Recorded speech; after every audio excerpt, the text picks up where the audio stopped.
ہر مشکل کے حل کے لیے اللہ پر بھروسہ کافی ہوتا ہے۔ تم بس ہر پریشانی اللہ کو بتا کر بے فکر ہو جاؤ۔ اگر ایمان مضبوط ہو تو دعاؤں سے ہر چیز مل جایا کرتی ہے۔ کچھ تو اس کی بھی مصلحت ہے، ورنہ یوں ہی تھوڑی نہ دل بار بار صبر کرنے پر مجبور ہو جاتا ہے۔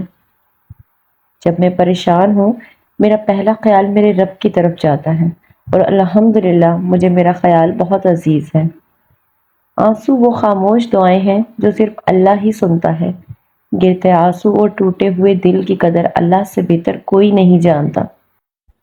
اللہ تمہارے سب خوابوں کو حقیقت میں بدلنے پر قادر ہے۔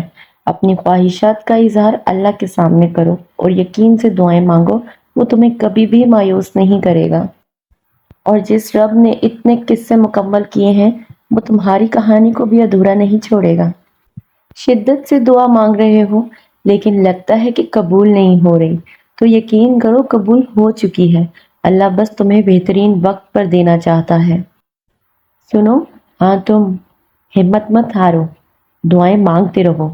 ایک دن ضرور آئے گا جب تمہاری وہ ساری دعائیں قبول ہوں گی جس کے لیے رو رو کر دعائیں مانگتے ہو۔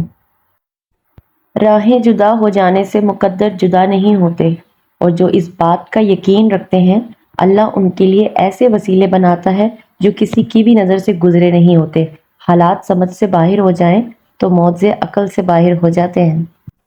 اگر اللہ نے تمہیں تمہاری من پسند چیز نہ دینی ہوتی تو وہ خود کیوں کہتا مانگو مجھ سے میں تمہیں دوں گا۔